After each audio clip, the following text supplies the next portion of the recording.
이제 우리 묵도함으로 오후 예배 시작하겠습니다.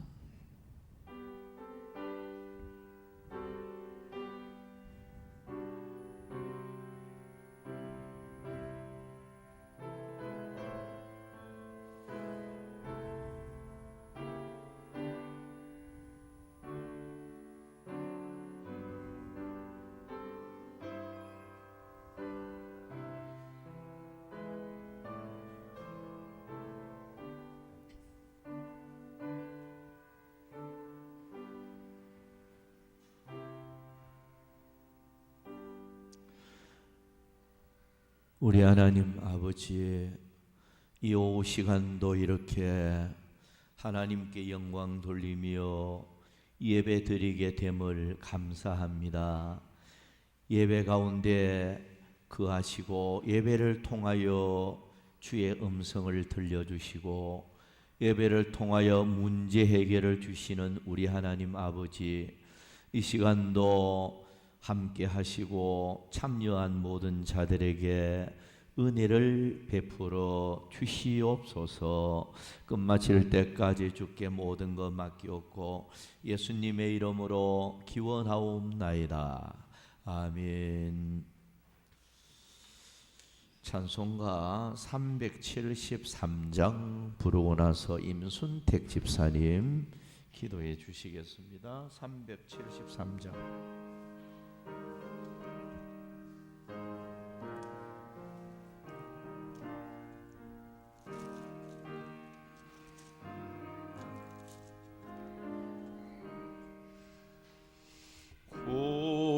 고요한 바다로 저 천국 향할 때 전에 개순풍 조세니 참검서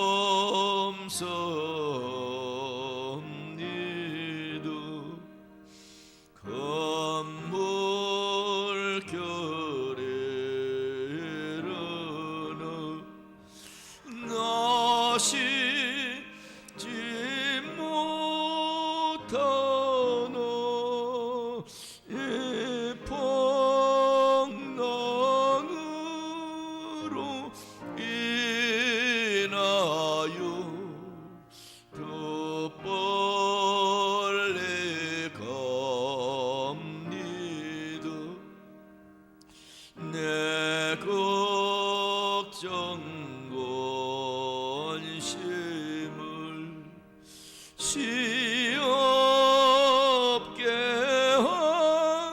하시고 내 주여 둔 영혼을 곧벌게 하소서. 이 세상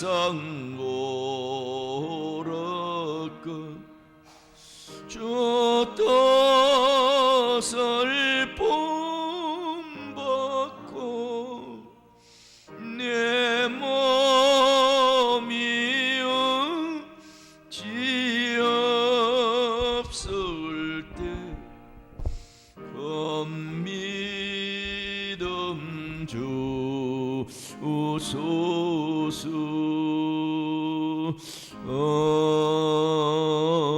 아멘. 우리 다 같이 기도하겠습니다.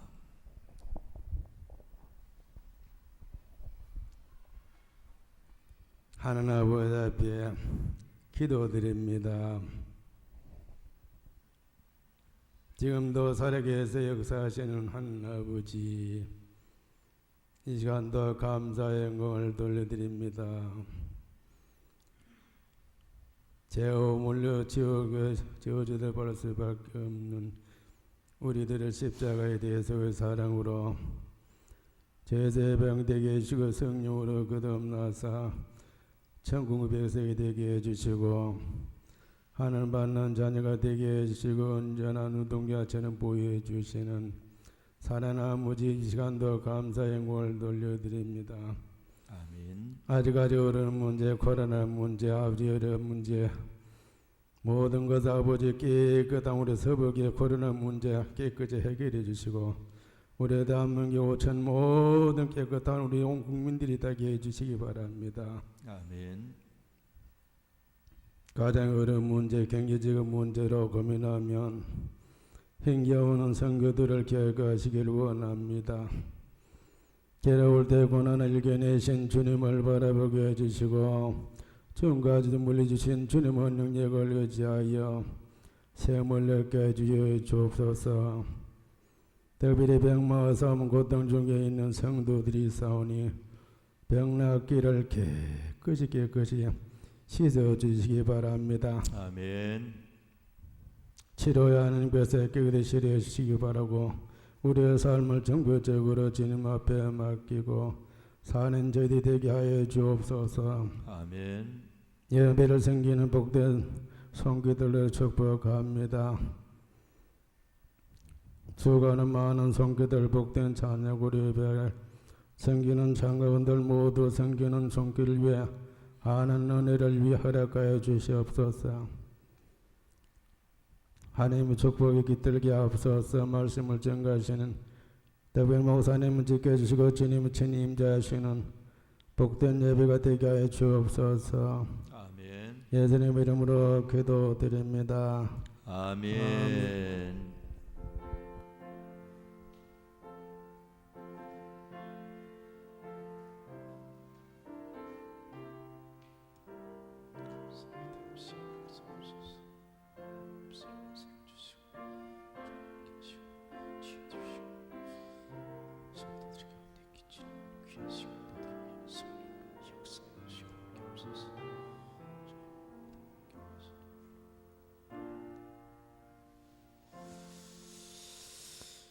성경 말씀을 보도록 하겠습니다. 요나서 1장입니다.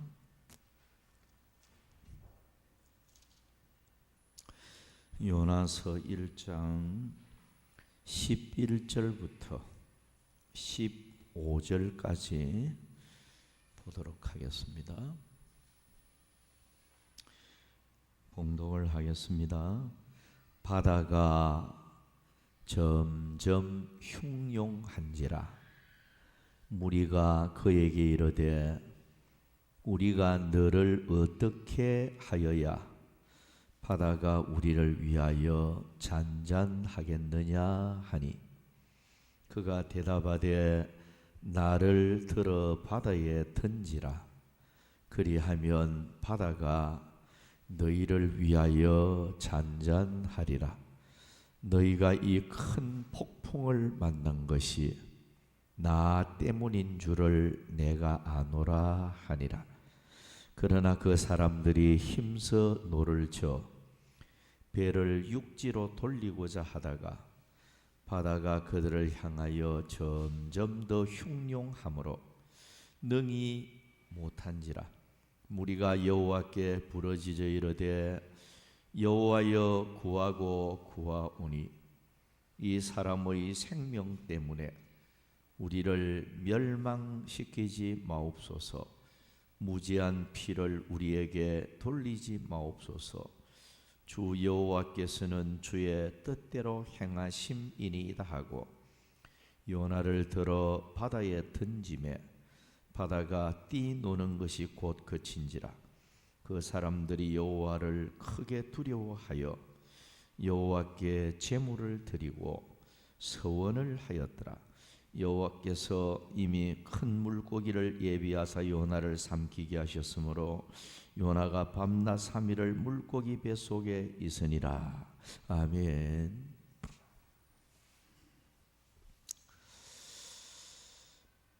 이 시간은 폭풍이 일어나는 원인, 이런 설교 제목으로 교훈을 받도록 하겠습니다. 우리가 찬송가 432장 1절을 보면 큰 물결이 설레는 어두운 바다, 저 등대의 불빛도 희미한데 이 풍랑에 배 저 항해하는 이 작은 배 사공은 주님이라. 나 두려움 없네 두려움 없도다. 주 예수님 늘 깨어 계시도다. 이 흉흉한 바다를 다 지나면 저 소망의 나라에 이르리라. 이 찬송 가사를 이래 보면 이 세상을 바다로 비유를 해서 찬송 가사를 지었음을 알 수가 있습니다. 오늘 우리는 천국이라고 하는 저 세상을 향해서 지금 이 세상의 배를 노를 쳐 항해하는 사공과 같아 우리는 저 편을 향해서 지금 건너가고 있는 것입니다.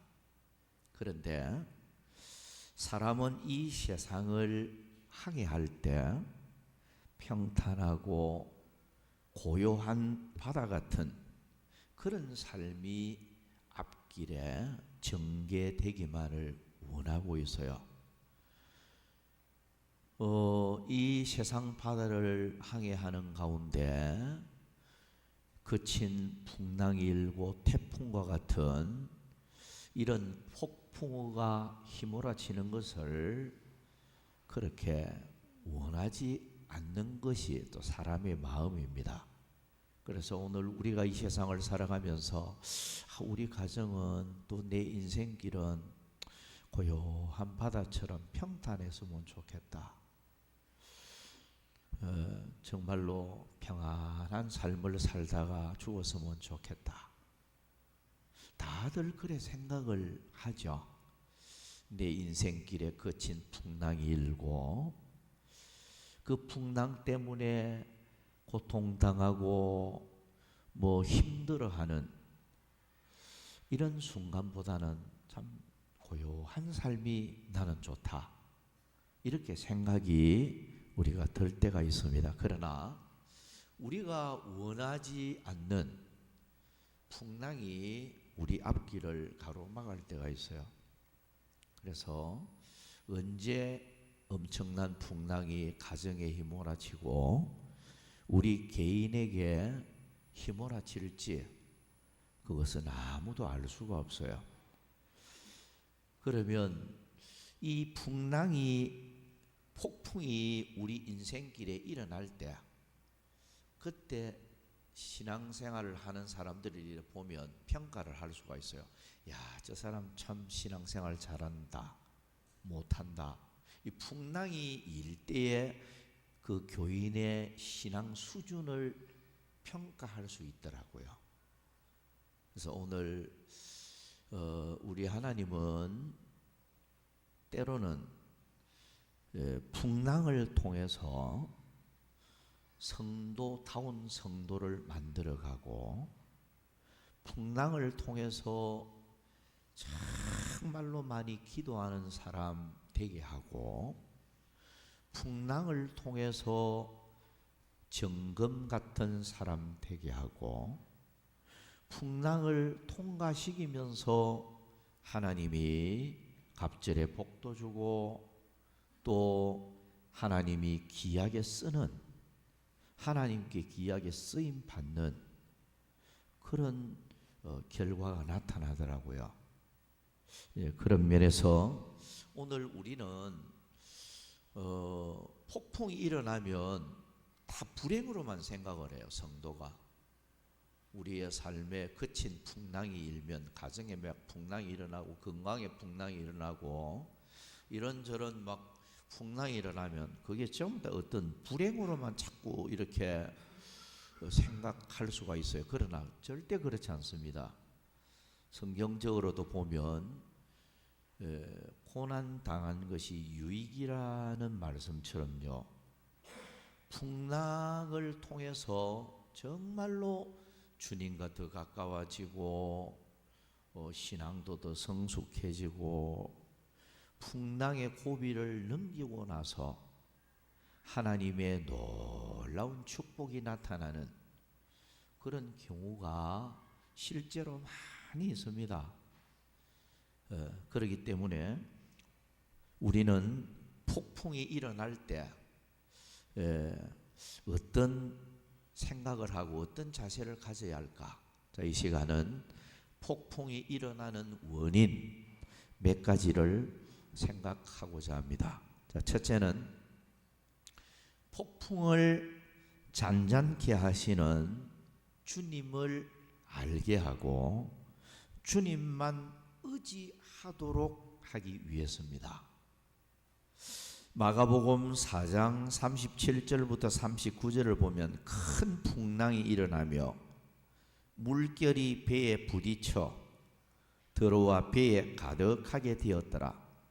예수께서는 고물에서 베개를 베고 주무시더니 제자들이 깨우며 이르되 선생님이여 우리가 죽게 된 것을 돌보지 아니하시나이까 하니 예수께서 깨어 바람을 꾸짖으시며 바다들어 이르시되 잠잠하라 고요하라 하시니 바람이 그치고 아주 잔잔하여지더라.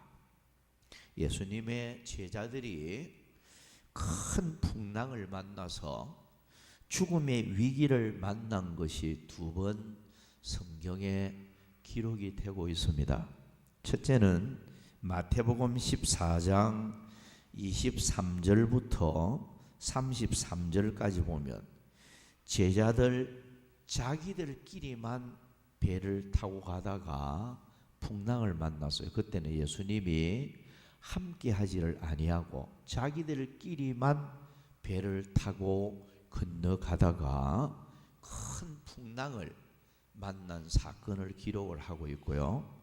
두 번째는 마가복음 4장 36절부터 41절을 보면 예수님이 제자들과 함께 이제 배를 타고 가다가 풍랑을 만난 그 사건을 기록을 하고 있어요.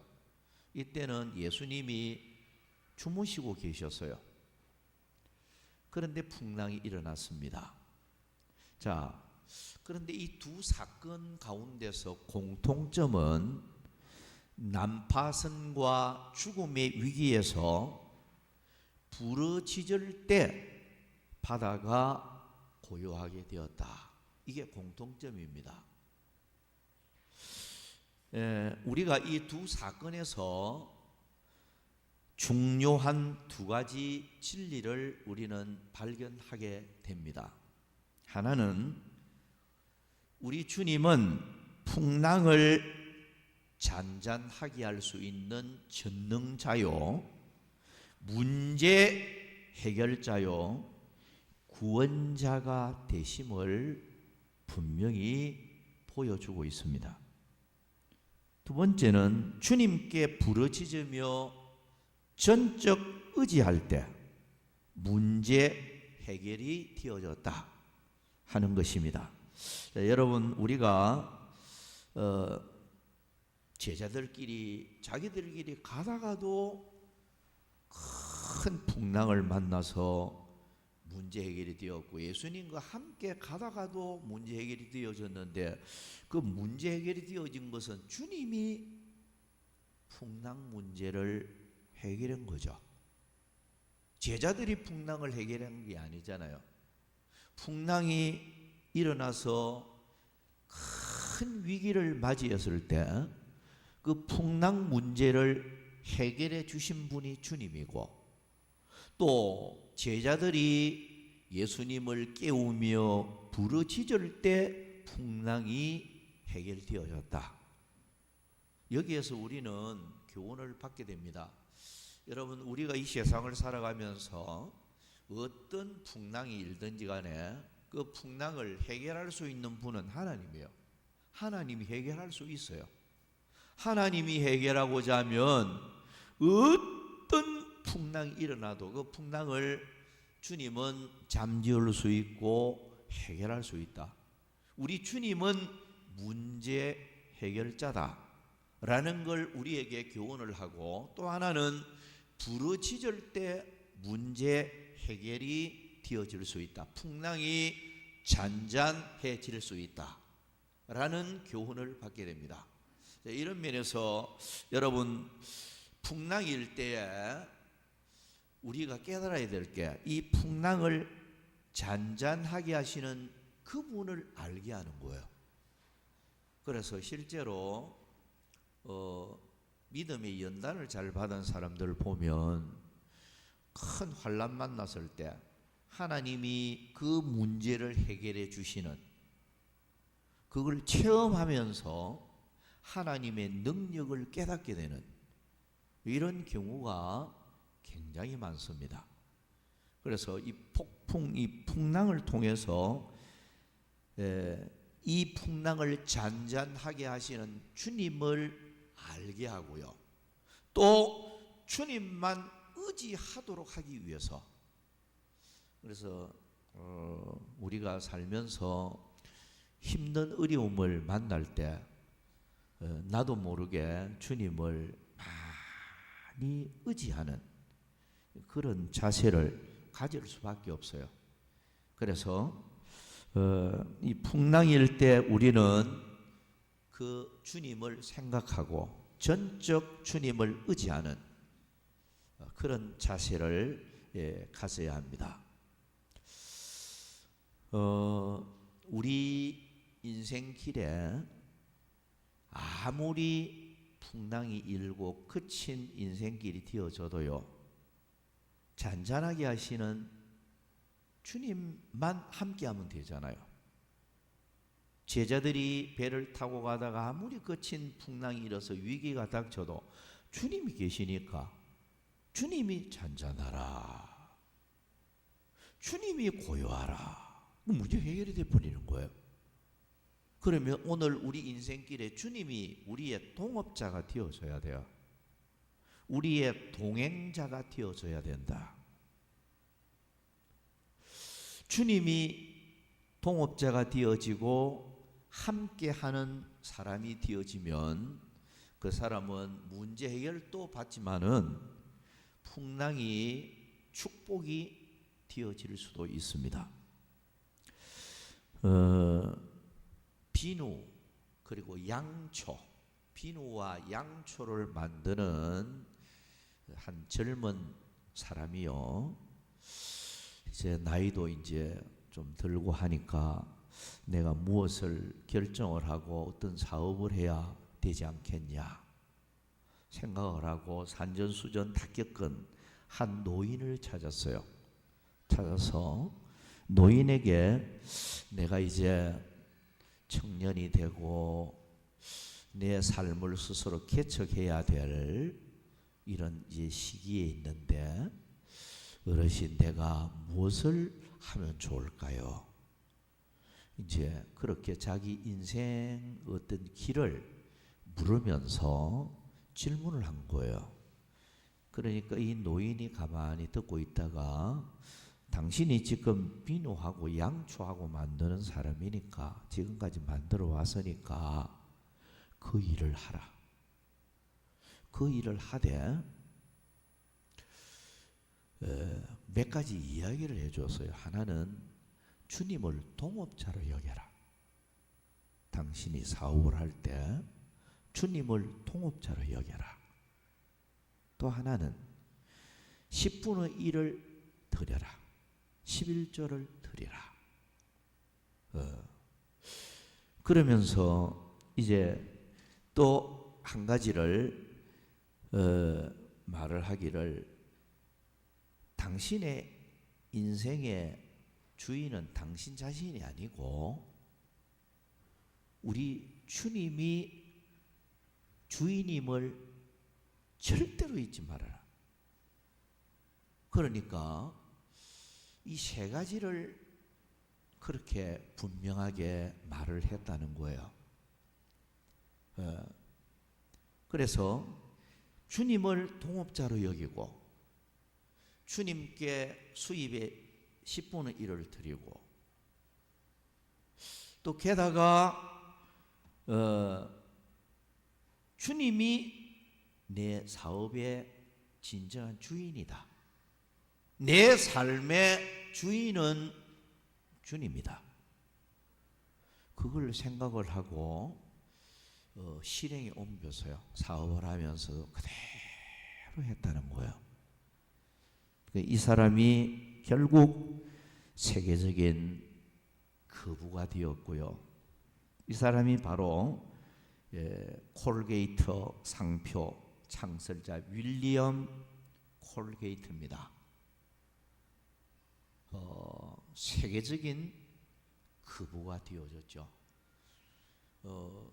사실 참 이 사람이 성공하기까지 언제나 주님을 동업자로 여겼고, 그리고 수입을 주면 하나님의 영광과 하나님 일을 위해서 10분의 1을 드렸고, 그리고 주인은 우리 주님이다. 이걸 생각하고 철저히 그렇게 신앙생활을 하면서 살았기 때문에 하나님께서는 그 콜게이트에게 세계적인 부호가 되어지는 그런 축복을 주셨습니다. 자, 여러분, 오늘 우리가 이 세상을 살면서 평탄할 때나 또 우리 인생길이 폭풍우가 휘몰아치는 그칠 때나 간에 항상 우리가 기억해야 될 것은 하나님은 내 동업자다. 그리고 내 삶의 주인은 주님이시기 때문에 전적으로 주님을 의지하고 살 때 우리 하나님께서는 이 세상을 사는 동안 모든 범사에 복이 되도록 만들어 주실 것입니다. 자, 두 번째로 넘어가서 불순종하고 잠들 때 깨워서 기하게 쓰기 위해서입니다. 요나서 1장 3절에서 5절에 보면, 그러나 요나가 여호와의 얼굴을 피하려고 일어나 다시스로 도망하려 하여 욥바로 내려갔더니 마침 다시스로 가는 배를 만난지라. 여호와의 얼굴을 피하여 그들과 함께 다시스로 가려고 배에 싹을 주고 배에 올랐더라.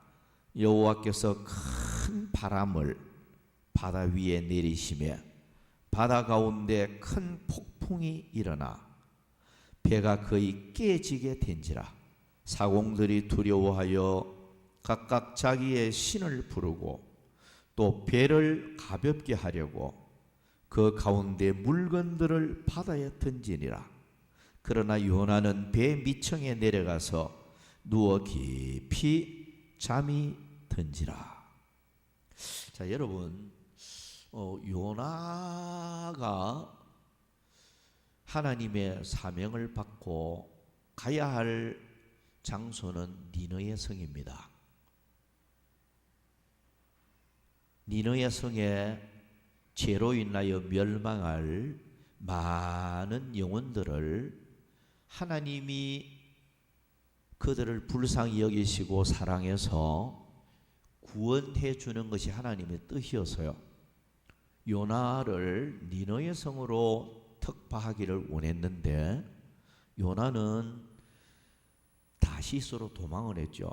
다시 말해서 하나님의 사명과 명령을 완전하게 불순종을 했죠. 그리고 가다가 배 밑층에 내려가서 깊이 잠이 들었고요. 그러다가 결국 이제 큰 풍랑을 만났잖아요. 풍랑을 만나니까 배에 탔던 사공들이 잠자고 있는 요나를 깨우면서 자는 자여 어찌면요 일어나서 네 하나님께 구하라. 이거는 하나님의 음성이었습니다. 사람이 사공이 거의 하는 말이지만 자는 자여 어찌면요 일어나서 네 하나님께 구하라. 풍랑 문제를 해결받기 위해서 구해야 되고, 풍랑 문제 해결 받으려고 하면 회개를 해야 되잖아요. 자, 우리는 여기서 참 무언가를 많이 생각하게 돼요. 요나가 불순종하고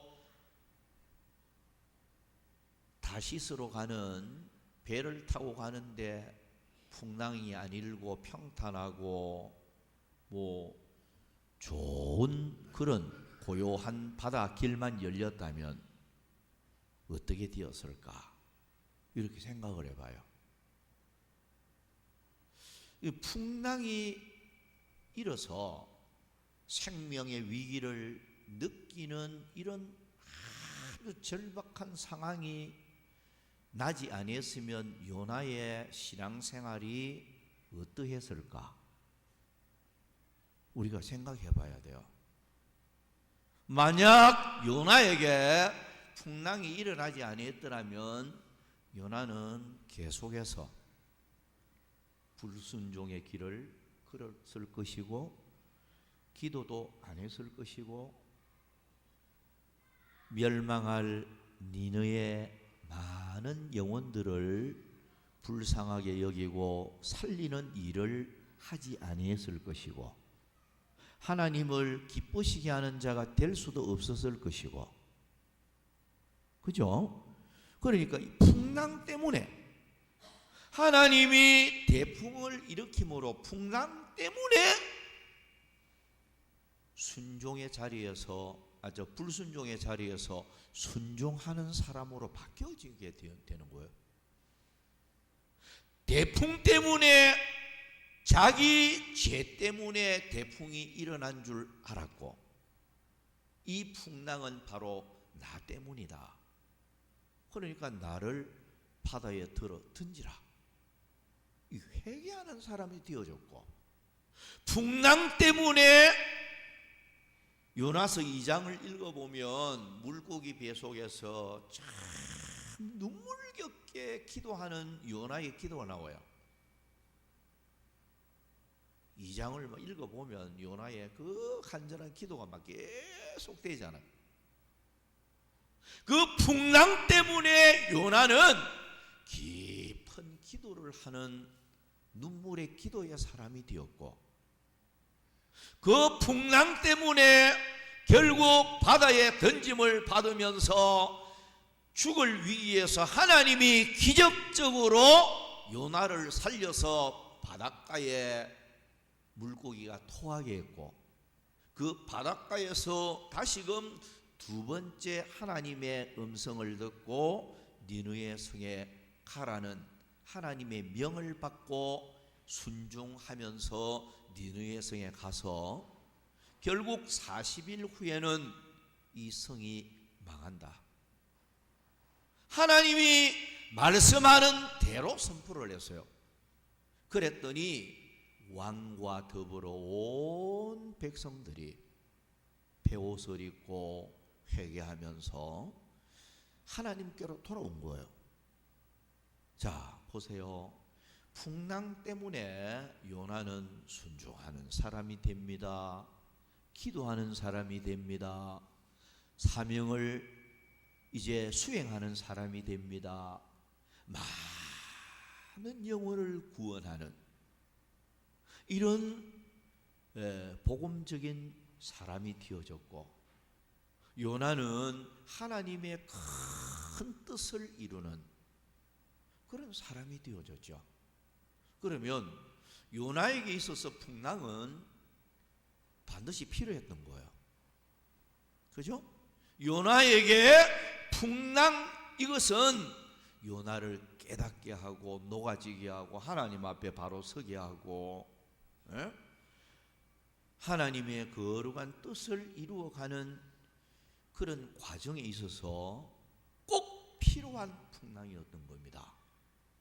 그래서 그렇게 생각하면요, 오늘 우리도 이 세상을 살아가면서 때로는 하나님이 풍랑을 주어서 하나님께서 여러 가지 만들어 갈 때가 있어요.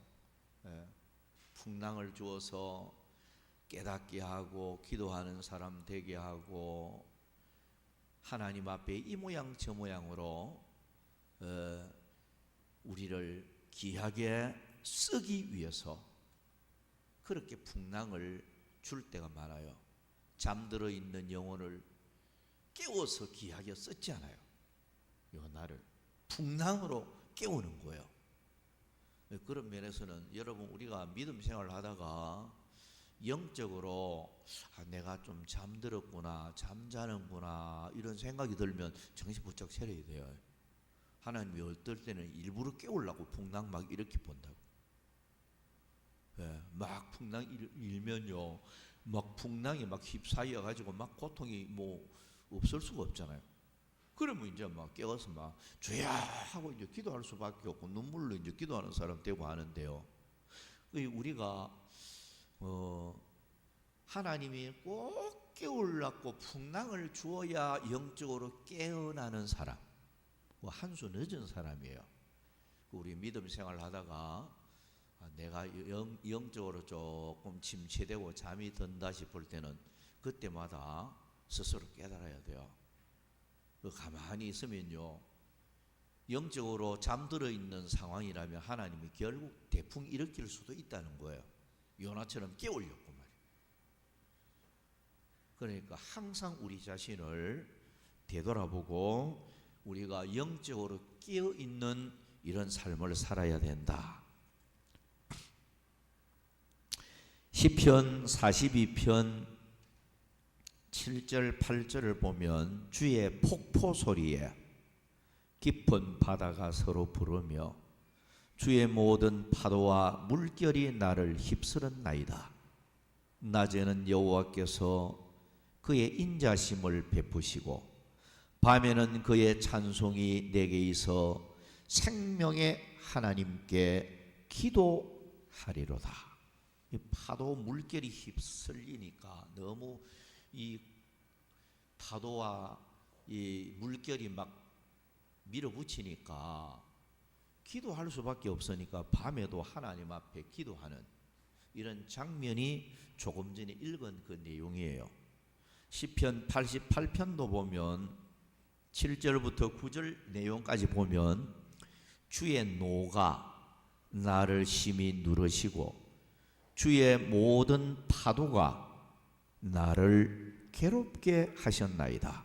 자, 파도가 괴롭게 하니까 어떻게 되는 거 하니까 주께서 내가 아는 자를 내게서 멀리 떠나게 하시고 나를 그들에게 가정한 것이 되게 하셨사오니 나는 갇혀서 나갈 수 없게 되었나이다. 곤란으로 말미암아 내 눈이 시하였나이다. 여호와여, 내가 매일 주를 부르며 주를 향하여 나의 두 손을 들었나이다. 두 손을 든다는 것은 이 기도하는 모습이 주님만 바라보면서 파도가 너무 거칠게 일어나니까 매일 기도할 수밖에 없는 거, 매일 부르짖고 두 손 들고 막 주님을 부르짖을 수밖에 없는 이런 그 상황이 되어 있음을 알 수가 있습니다. 그런데 여러분, 우리가 참 하나님 앞에 역시 겸손해야 돼요. 영적으로 교만하고 신앙생활을 잘 안 하면요, 하나님이 우리를 연단하고 훈련시키는데 절박하게 만들 수도 있어요. 그러니까 자녀가 사경을 헤매고 병원에서는 이 아는 안 됩니다. 죽는다는데, 아가 죽는다는데 부모가 여러분 처절하게 부러지질 수밖에요.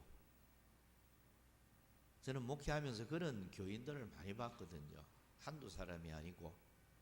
자녀가 죽는다는데 의사가 이해는 안 되겠습니다. 의사가 아가 죽는다는데 여러분 부모가 그래도 기도 안 하겠습니까? 비상기도가 될 수밖에 없어요. 하나님 앞에 막 눈물로 매달리고 막 결국 이제 그런 가운데서 하나님이 기적적으로 살게 하니까 여기에서 깨닫게 되는 게, 자, 몇 가지가 나타나더라고. 그런 고통을 통해서 그 풍랑 때문에 그 부모들이 기도하는 사람이 되어버리더라고. 예, 기도하는 사람이 되고요. 그리고 그런 일이 있기 전에는 신앙생활이 별로 안 뜨거운 게 없었거든요. 별로 뜨거운 신앙도 아니었는데 그 고비를 넘기면서 부부가 굉장히 뜨거운 신앙이 되더라고. 뜨거운 신앙이 되고요. 그리고 하나님의 기적을 딱 체험하고 나니까 하나님 앞에 기도하면 된다. 응답의 확신, 이게 이제 딱 생기다가 보니까 이제 그때부터는 어떤 일을 만나도 이제 하나님께 매달리고 기도하는 사람이 되죠. 그러니까 하나님께서는 이렇게 절박한 상황을 만나게 하고 폭풍이 일어나도록 만들어서 기도하도록 만들 때가 있어요. 여러분, 문제 해결은 기도할 때 일어나잖아요. 네, 기도 안 하면 하나님의 놀라운 역사를 체험할 수가 없어요. 그럼 하나님께서는 성도된 우리가 기도하기를 원하는 거죠.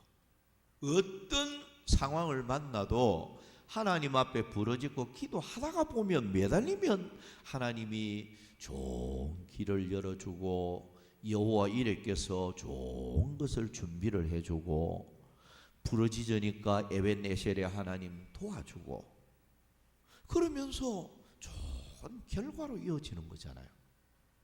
그러니까 조금이라도 여러분 가정에, 여러분 자신에게 어려움이 찾아오면 하나님이 기도하라는 신호구나, 이렇게 생각을 해야 돼요.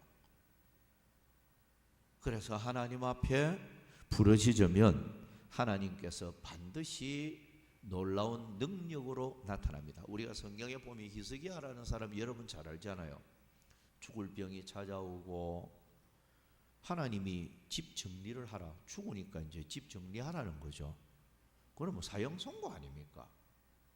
그러니까 뭐 벽 바라보고 막 통곡 기도를 했잖아요. 벽을 바라보면 벽에 무엇이 보입니까? 사람도 안 보고 물질도 안 보고 권세 뭐 아무것도 안 보고 벽만 바라보고 주님만 바라보는 거예요. 그 통곡을 하니까 하나님의 응답이 히스기야에게 나타나죠. 예? 내가 너의 눈물을 보았노라. 하나님의 응답이 눈물을 보았다고 하면서 죽을 병을 15년 생명 연장을 주었습니다. 또 여러분, 한나라는 사람도 너무 고통스럽고 괴롭고 그랬잖아요. 그래서 뭐 남편이 위로해도 위로도 안 되고 눈물을 흘렸잖아요. 통곡하면서 하나님 앞에 기도했더니 하나님이 그 눈물의 기도를 받으시고, 그리고 그에게 사무엘도 주셨고 그에게 행복한 여자가 되도록 만들어 주셨어요. 눈물의 여인이 행복의 여인으로 바뀌어진 거죠. 바디미오가 부르짖을 때에 주님을 만남으로 광명을 얻고 그 사람도 완전히 새로운 인생을 살아가는 복된 사람이 되잖아요. 그거 보면요, 하나님 앞에 부르짖는 자는 좋은 결과가 나타난다. 그런 면에서는 우리가 어려움을 만날 때 하나님이 기도하도록 만들어서 좋은 축복을 주시려고 또 이렇게 어려운 일도 생기고 풍랑이 일어나는구나. 그 풍랑이 일 때도 낙심할 필요도 없고요.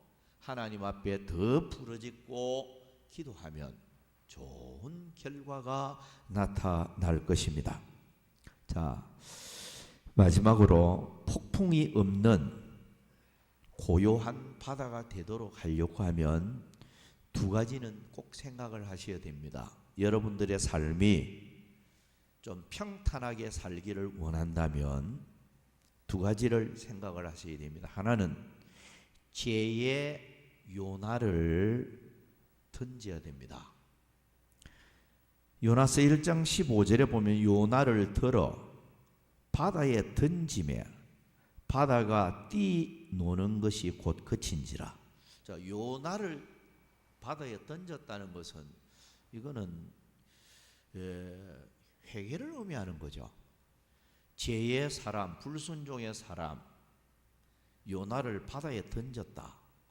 이거는 하나님 보시기에 잘못된 내 모습을 주님께 던져버리는, 회개하는 이런 그 자세로 우리는 받아들일 수가 있습니다.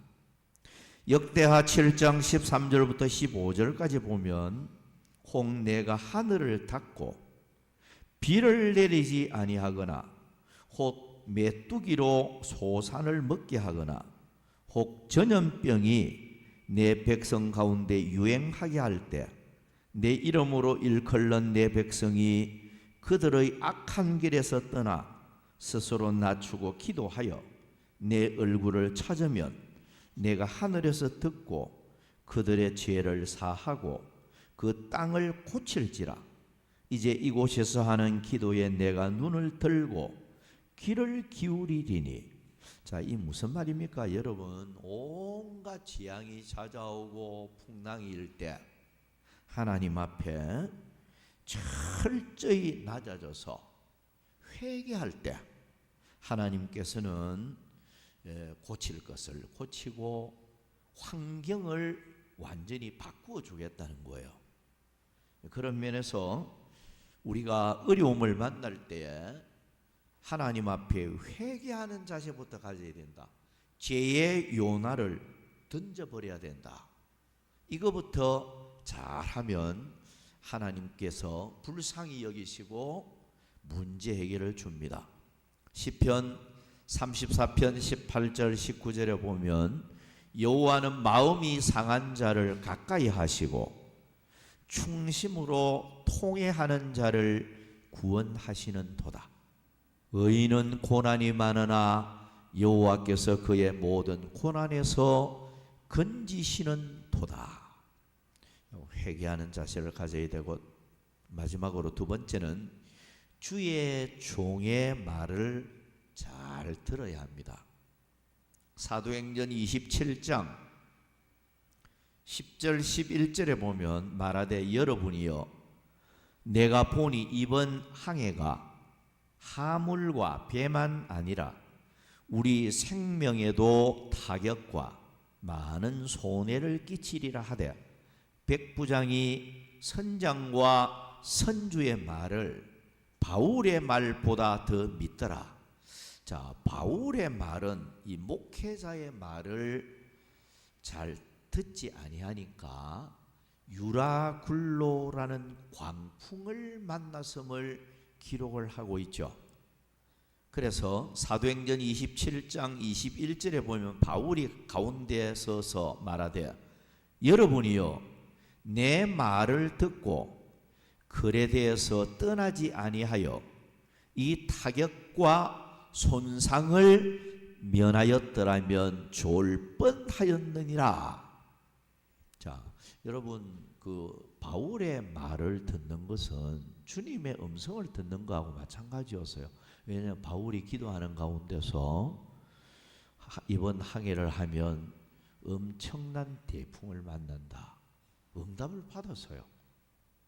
그럼 바울이 그 말을 하니까 선장의 말은 잘 들으면서도 바울의 말을 무시했다는 거예요.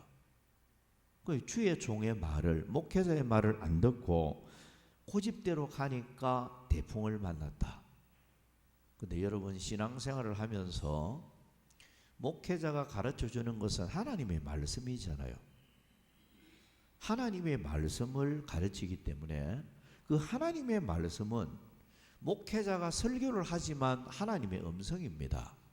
그럼 그 음성을 순종하고 받아들이고 그 말씀 붙잡고 실행하고 이래야 하나님께서 복이 되게 하고요. 그런데 바울의 말을 안 듣고 그냥 고집스럽게 항해를 하니까 유라굴로라는 엄청난 대풍을 만나서 큰 손해를 봅니다. 뭐 죽을 고비도 넘기고요. 그러니까 이제 이 말씀을 보면서 주의 종의 말을 잘 듣는 자가 결국 앞날이 평탄한 삶, 고요한 이런 삶을 살게 되고 축복을 누리는 삶이 된다. 그런데 불순종하고 아무리 하나님 말씀 가르쳐도 자기 고집대로 살다가 보면 나중에 큰 유라굴로라는 대풍을 만날 수도 있습니다. 그러니까 유라굴로라는 대풍 만나면 다 절망할 수밖에 없어요. 너무 고통스러우니까요. 그러니까 이런 유라굴로라는 대풍 안 만나려고 하면 하나님 말씀 듣고 순종 잘하고요. 말씀 따라 살아야 돼요. 그게 우리 장래의 축복이 되어지는 것입니다. 자, 말을 맺고자 합니다.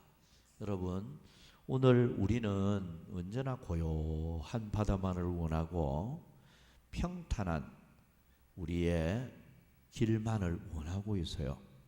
그러나 때로는 감당하기 어려울 정도로 폭풍이 휘몰아치는 유라굴로 같은 이런 대풍이 가정과 우리의 건강과 우리의 자녀와 범사에 막 휘몰아칠 때가 있어요. 이럴 때는 그것을 꼭 불행으로만 여기지 마십시오. 그런 대풍을 만났을 때 주님의 능력을 믿고 잔잔하게 고요하게 할 수 있는 주님을 믿고 의지하라. 그리고 그런 대풍이 일어날 때는 주님만 의지하고 또 기도하라고 하시는구나. 또 그런 대풍이 일어날 때는 내가 회개할 것이 없는가, 요나라는 나 자신을 발견하고 회개함으로 주님께 다 던져버리는, 철저히 회개하는 이런 자세를 가져야 한다. 요나는 대풍이 사실 요나에게 불행이 아니었습니다. 요나에게 불어닥친 대풍은 요나를 깨닫게 하고 사명을 감당하게 하고 순종하게 하고 하나님 앞에 귀하게 쓰임 받게 하고